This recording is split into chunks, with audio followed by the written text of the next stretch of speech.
من الشاهدين والشاكرين والحمد لله رب العالمين. إن الله وملائكته يصلون على النبي يا أيها الذين آمنوا صلوا عليه وسلموا تسليما. اللهم صل على محمد وعلى آل محمد كما صليت على إبراهيم وعلى آل إبراهيم إنك حميد مجيد.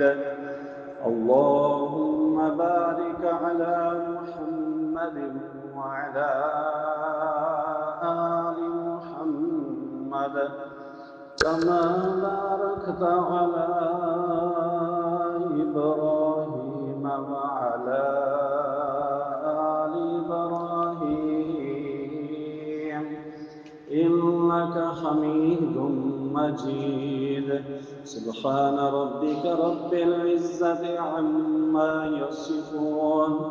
وسلام على المرسلين والحمد لله رب العالمين. حمد و صلات کے بعد انتہائی واجب الاحترام بزرگوں دوستو، السلام علیکم ورحمۃ اللہ وبرکاتہ۔ میں نے آپ کے سامنے قرآن مجید کی ایک آیہ کریمہ اور رسول خدا صلی اللہ علیہ وآلہ وسلم کے فرامین میں سے ایک فرمان پڑھنے کا شرف حاصل کیا۔ اللہ رب العزت سے دعا ہے اللہ مجھے قرآن و سنت کے عین مطابق بیان کرنے، آپ کو غور سے سننے اور اللہ ہم سب کو عمل کی توفیق عطا فرمائے۔ آج کے خطبے کا موضوع ہے حج کی فضیلت قرآن و سنت کی روشنی میں۔ حج اسلام کے 5 ارکان میں سے 5واں رکن ہے، اور یہ اسلام کا پلر ہے، ستون ہے۔ اللہ رب العزت نے ارشاد فرمایا وَلِلَّهِ عَلَى النَّاسِ حِجُّ الْبَيْتِ مَنِ اسْتَطَاعَ إِلَيْهِ سَبِيلًا،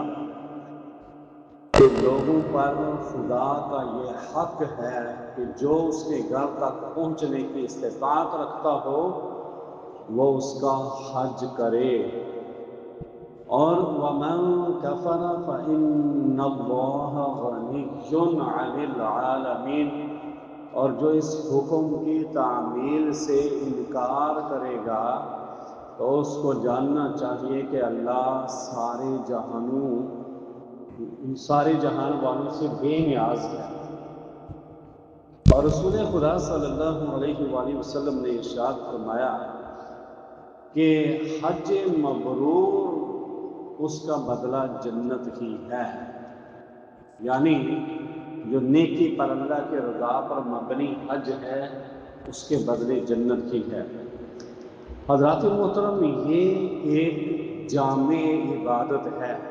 جس میں تمام جانی اور مالی عبادتوں کی روح موجود ہے۔ حج کی جو تاریخ ہے دراصل ایک بندہ مومن کے عشق و محبت سے ایمان و اخلاص، جان نثاری، فداکاری اور جان و مال کی قربانی اور اپنا سب کچھ اللہ کی راہ میں لگا دینا جو ہے، یہ اس کا مطلب ہے۔ لغت میں حج کے معنی ہے زیارت کا ارادہ کرنا، اور شرعی اصطلاح میں حج سے مراد ہے اسلام کا وہ رکن جس میں مسلمان بیت اللہ کی زیارت کا ارادہ کرتے ہوئے وہاں جو ہے وہ جاتے ہیں۔ حج کی عظمت اور اہمیت جیسا کہ قرآن مجید کی آیہ کریمہ میں نے تلاوت کی، اس کے اندر بیان ہے عظمت اور اہمیت کہ اللہ نے فرمایا وَلِلَّهِ، اللہ ہی کے لیے، اللہ کا یہ حق ہے، اللہ تعالیٰ کا یہ انسانوں پر، مسلمانوں پر، لوگوں پر حق ہے حج البیت، بیت اللہ کا حج کرنا۔ اس کے لیے ہر کسی کے لیے نہیں فرمایا، یعنی جو معذور ہے، صحت مند نہیں ہے، پیسے والا نہیں ہے، دشمن کا خوف ہے، کوئی بھی عذر ہے، کوئی مسئلہ ہے، تو پھر حج جو ہے وہ ضروری نہیں ہے، بلکہ فرمایا من استطاع الیہ سبیلا، جو اس کے راستے، یعنی وہاں جانے کا خرچ بھی اس کے پاس کا، سواری کا بندوبست بھی ہے، صحت مند بھی ہے، یعنی ساری چیزیں اس کے پاس موجود ہیں، تو پھر جو ہے اس کے گھر کا حج کرنا یہ ضروری ہے۔ اور دیکھیں وہاں جتنا مرضی بندہ گناہگار ہو، مسلمان ہو، جس مرضی مسلک سے اس کا تعلق ہو، وہاں جانے کے لیے ہر کوئی ترستا ہے، تڑپ رکھتا ہے اور مزہ آتا ہے۔ اور دیکھیں کہ دنیا کے کسی بھی کونے میں، امریکہ ہے اور جتنے بھی جو ہیں وہ ترقی یافتہ ممالک ہیں، جہاں زندگی بڑی پرسکون اور عیاش جو ہے وہ لوگ زندگی گزارتے ہیں عیاشی کے ساتھ، وہاں بھی بندہ جاتا ہے تو بندہ یہ سوچتا ہے کہ پتہ نہیں آگے کیا ہوگا، کیسا ماحول ہوگا، پتہ نہیں کیا ہوگا۔ یعنی پریشانی پیسے والے کو بھی پریشانی ہوتی ہے بعض دفعہ، لیکن یہ ایک ایسا علاقہ ہے، یہ ایسا خطہ ہے، یہ ایسا جو ہے ایک پرسکون ماحول والا علاقہ ہوتا ہے کہ جہاں انجان آدمی جو کبھی بھی نہیں گیا، جو پاکستان میں رہتا ہے اور پاکستان سے کسی دوسرے شہر میں بھی نہیں گیا کبھی، وہ بھی وہاں جاتے ہوئے خوشی محسوس کرتا ہے، اور وہ یہ سوچتا بھی نہیں کہ وہاں جا کے مجھے پتہ نہیں کیا ہوگا، بس یہی طرف ہوتی ہے کہ کب میں جاؤں اور خانہ کعبہ کا میں دیدار کروں، زیارت کروں، میں طواف کروں، روضہ رسول صلی اللہ علیہ وآلہ وسلم کے سامنے میں کھڑا ہوں۔ وہاں جو ہے وہ کیفیت کی ایک جو ہے نرالی ہوتی ہے، عجیب ہوتی ہے۔ اور یہ بھی دیکھیں ایک گھر کے اندر جس کے 2 بچے ہیں، 3 ہیں، 4 ہیں، وہ ایک گھر کے اندر اکٹھے رکھنا، اور پھر بالکل جو ہے ان کے سر پہ اگر ماں نہیں، سامنے باپ نہیں، تو انہیں گھر میں اکیلا چھوڑ کے جانا یہ رسک ہے، لڑیں گے۔ پھر لیکن 2-4 فیملی یعنی خاندان اکٹھے رہیں، یہ بھی رسک ہے، لڑتے ہیں۔ پھر منڈیوں کے اندر لڑائیاں ہوتی ہیں، اڈوں کے اوپر جو ہے بس کا اڈا ہے، وہ کوئی بھی اڈا ہے، وہاں پر لڑائیاں ہوتی ہے، جہاں بھی لوگ اکٹھے ہوتے ہیں، لیکن وہاں جو ہے 1 لاکھ نہیں، 2 لاکھ نہیں، کئی لاکھوں کا مجمع، اور سارے وہ ایک فیملی کے ہوتے ہیں؟ نہیں، ایک جو ہے وہ محلے کے ہوتے ہیں؟ نہیں، ایک ملک کے بھی نہیں ہوتے، پوری دنیا کے 57 ممالک، اسلامی ممالک ان کے ہوتے ہیں؟ نہیں، امریکہ جو غیر مسلم اور انڈیا جو غیر مسلم ملک ہیں، ان کے اندر بھی جو مسلمان ہیں وہاں سے بھی آتے ہیں، صرف 57 اسلامی ممالک سے نہیں۔ کوئی پتہ نہیں مجھے کسی کو کہ کہاں سے آتے، جتنے بھی دنیا کے اندر جو ہے وہ ملک ہیں، وہ اسلامی ہیں یا غیر مسلم، سب ملکوں کے اندر سے آتے ہیں۔ وہ کون ہوتے ہیں؟ کلمہ پڑھنے والے مسلمان۔ اور کس نظریے سے آتے ہیں؟ اللہ کو راضی کرنے کے لیے۔ کتنا مال لگاتے ہیں؟ کسی ملک کے اندر 8 لاکھ لگتا ہے، 10 لاکھ لگتا ہے، 20، پتہ نہیں کتنا جو ہے ہر ملک کی کرنسی کے حساب سے، اور اتنا پیسہ خرچ کر کے تو بندہ پھر بھی پریشان نہیں ہوتا، بلکہ خوش و خرم جو ہے وہاں بھی رہتا ہے اور واپس بھی۔ یہاں اگر کوئی بندہ اپنی گھر بنائے، اپنی بیٹی کا گھر بنائے، اپنے بیٹے کا، جو آنکھوں کی ٹھنڈک ہوتے ہیں ان کا بھی گھر بنائے، تو بندہ کہتا ہے یار لگ ٹوٹ گیا، جتنا مرضی امیر ہو، وہ مستریوں کے پیچھے بھاگتے ہوئے یا کسی بھی طریقے سے ایک دفعہ جو ہے وہ پنجابی میں کہتے ہیں اک جاتا ہے، لیکن وہاں جاتے ہوئے نہ تھکتا ہے، تنگ ہوتا ہے، نہ اکتا ہے، کیونکہ ایک نظریہ ہوتا ہے، ایک اسلامک آئیڈیالوجی ہوتی ہے، ایک جو ہے وہ اس کی منزل ہوتی ہے ایک مسلمان کی کہ اللہ رب العزت کو راضی کرنا ہے۔ تو وہاں جو ہے جانے کے لیے جس بندے کے پاس مال ہے، اب زندگی میں ایک مرتبہ اس پر حج جو ہے وہ فرض ہے، اگر وہ نہیں کرے گا تو رسول خدا صلی اللہ علیہ وآلہ وسلم نے ارشاد فرمایا کہ جس بندے کے پاس، حضرت علی رضی اللہ تعالی عنہ روایت کرتے ہیں کہ نبی علیہ السلام نے فرمایا کہ جس شخص کے پاس سفر حج کے لیے ضروری زاد راہ سامان بھی موجود ہے، وہاں جو پہنچانے والی سواری ہے وہ بھی موجود ہے، اس کا بھی بندوبست ہے، اور اس کے باوجود جو ہے وہ حج نہیں کرتا، اس نے حج نہیں کیا، تو اب جو ہے وہ اللہ کو کوئی پرواہ نہیں کہ وہ یہودی مرے یا نصرانی یعنی کافر ہو کے مرے، وہ جائے بھاڑ میں جہاں مرضی جائے، اللہ کو کوئی پرواہ نہیں۔ یہ مال اللہ نے دیا تھا، اب اس کے راستے کے اندر اس کا، اور وہ جو ہے وہ مال خرچ کر کے تو فائدہ بھی ہے اپنا، پر میں ایک دفعہ تو جائے گا، جو بندہ ایک دفعہ جائے گا سارے گناہ معاف، دوسری دفعہ جائے گا تو لکھا ہوا ہے کتابوں کے اندر کہ دوسری دفعہ کا حج جو ہے یہ قرض ہے، اللہ کے ہاں رکھ دیا جاتا ہے کہ قیامت والے دن جب ضرورت پڑے گی تو یہ جو ہے اس وقت اگر نیکیوں کی ضرورت پڑی تو یہ حج کام آئے گا۔ اور تیسری دفعہ جو کرتا ہے، علماء نے لکھا کم و بیش ایک قدم پر اسے 7 لاکھ نیکیاں ملتی ہیں۔ اور کتنے قدم چلنا پڑتا ہے؟ عمرہ تو آسان ہے، حج کرتے ہوئے بڑا دور کا سفر کرنا پڑتا ہے، یعنی یہ جان جوکھم والا کام ہے، جیسے جہاد کے اندر سخت جو ہے ٹریننگ ہوتی ہے، ٹرینڈ بندہ چاہیے، ایسے ہی حج کے اندر بھی وہی ٹریننگ محنت اور جو ہے وہ مجاہدانہ وار ایک جو ہے وہ ہمت چاہیے، ضرورت چاہیے۔ مال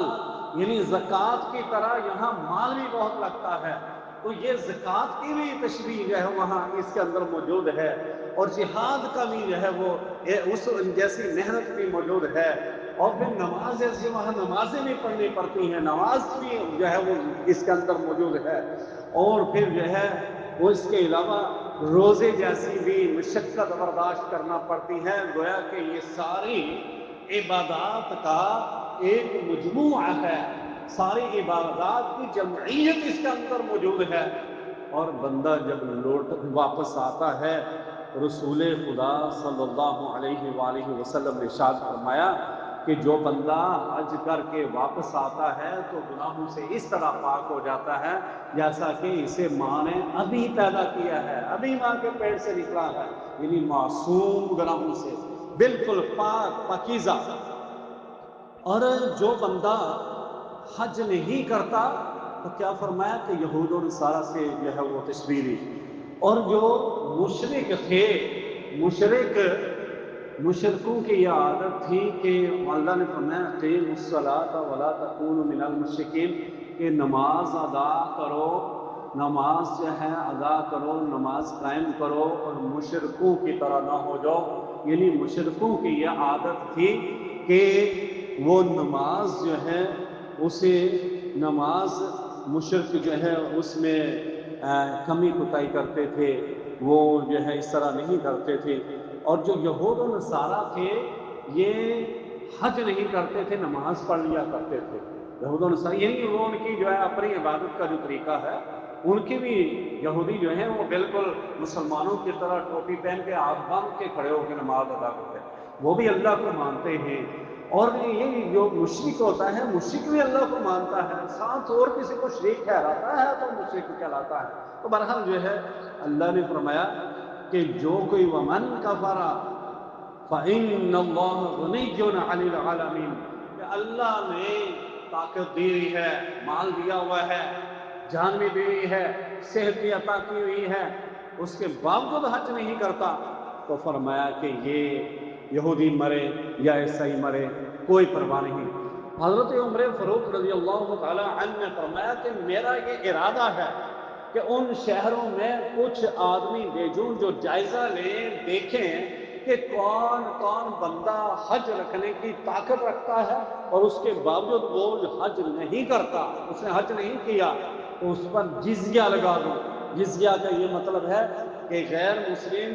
ٹیکس دے کر اسلامی ملک کے اندر اپنی جان و مال کی حفاظت کے لیے وہ ٹیکس دے کر وہاں رہتے ہیں، تو غیر مسلم اسے گردانا جائے۔ اور جو ہے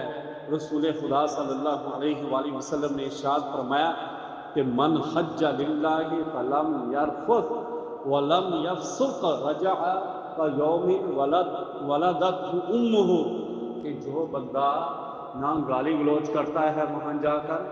نہ لڑتا ہے، نہ کوئی بے حیائی والی بات کرتا ہے، رزق حلال کے ساتھ وہاں حج کر کے واپس آتا ہے، تو اللہ رب العزت اس کے گناہ بالکل معاف کر دیتے ہیں، بالکل جو ہے۔ اور رسول خدا صلی اللہ علیہ وآلہ وسلم نے فرمایا کہ تابعوا بین الحج والعمرہ،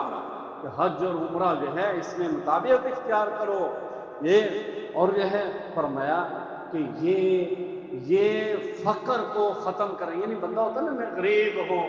مجھے جو ہے وہ کاروبار کا مسئلہ ہے، فرمایا کہ یہ اس سے بندہ جو مالی طور پر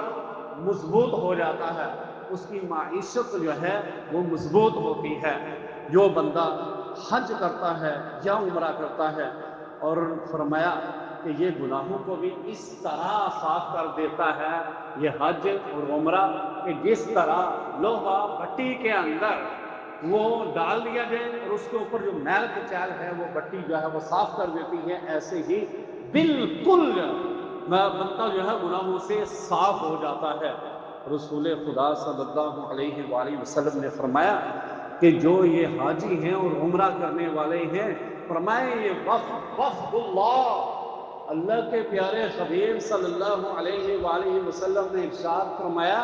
کہ یہ جو حاجی ہے اور یہ جو عمرہ کرنے والا ہے یہ اللہ کا وفد ہے،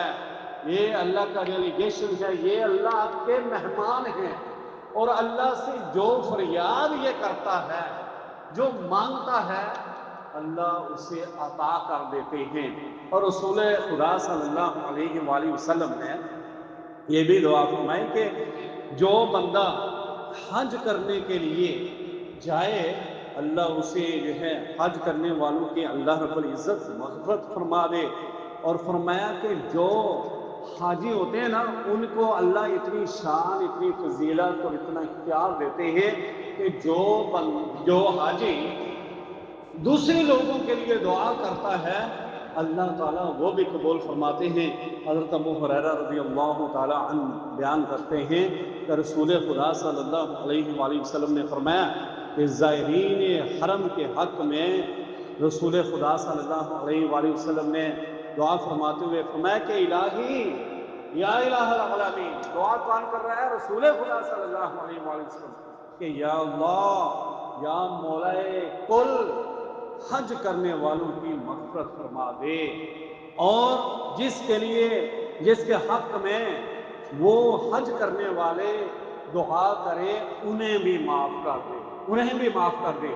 اور کتنی بڑی شان ہے کہ حاجی جو ہے پوری دنیا کے مسلمانوں کے لیے دعا کرتے ہیں، اور بہت تعداد میں لوگ ہوتے ہیں، یہاں ہم جو ہے الحمدللہ سب کے لیے دعا کرتے ہیں، تو وہ حاجی جو ہے کن کن لوگوں کے لیے، یعنی پوری دنیا کے، جب کہہ دیا نا رب اغفر لی ولوالدی وللمؤمنین یعنی مومنوں کے لیے، تو مومن جو ہیں وہ مرد ہوں یا عورتیں ہوں، وہ پاکستان کے ہوں یا انڈیا کے ہوں، وہ ایران کے ہوں یا فلسطین کے ہوں، وہ جس مرضی ملک کے ہوں، بے شک جو ہے وہ کافروں کے ملک میں رہتے ہوں، سب کے لیے دعا ہوتی ہے۔ اور اللہ کے پیارے حبیب صلی اللہ علیہ وآلہ وسلم نے مہر لگا دی کہ اللہ ان حاجیوں کو بھی بخش دے اور جن کے لیے یہ دعا کریں انہیں بھی بخش دے۔ تو جو بندہ جو ہے وہ حج کرنے جائے، پہلی بات ہے کہ حج جو ہے وقت پر کیا جائے۔ بہت سارے وہاں جو ہے زیادہ تعداد بوڑھوں کی نظر آتی ہے، اور جو ہے آخر عمر میں جا کے ہم حج کرتے ہیں۔ جب بھی جب بھی اللہ سب کو لے کے جائے، اللہ تعالیٰ سب کے لیے جو ہے وہ بندوبست فرمائے، وہ مختار کل ہے، وہ کر سکتا ہے، صرف ہمارے اندر تڑپ ہونی چاہیے، ایک یقین رکھے، پکا یقین، وہ مجھے بھی رکھنا چاہیے، سب کو ہمارے اندر جو ہے ہمارے ایمان کی کمزوری ہے کہ بندے کے اندر تڑپ پیدا ہو، وہ اپنے گھر کی زیارت ضرور کراتا ہے، وہ اپنے پیارے حبیب احمد مجتبی محمد مصطفیٰ صلی اللہ علیہ وآلہ وسلم کی گلیوں کا دیدار ضرور کراتا ہے، جہاں ہمارے پیارے آقا صلی اللہ علیہ وآلہ وسلم کے قدم مبارک لگے، جہاں پیارے آقا علیہ الصلوۃ والسلام وہاں جو ہے وہ چلا پھرا کرتے تھے، ان گلیوں کے اندر، ان کوچوں کے اندر، ان جگہوں کے اندر ہمارے پیارے حبیب صلی اللہ علیہ وآلہ وسلم پر قرآن نازل ہوا کرتا تھا، وہ موتی جو ہے وہ ارشاد فرمایا کرتے تھے ان گلیوں کے اندر، ویسے بھی خانہ کعبہ اور جو ہے وہ روضہ رسول صلی اللہ علیہ وآلہ وسلم کے علاوہ بھی سارا علاقہ جو ہے وہ کمال ہے، وہ دید کے قابل ہے، وہاں جو ہے وہ جایا جائے۔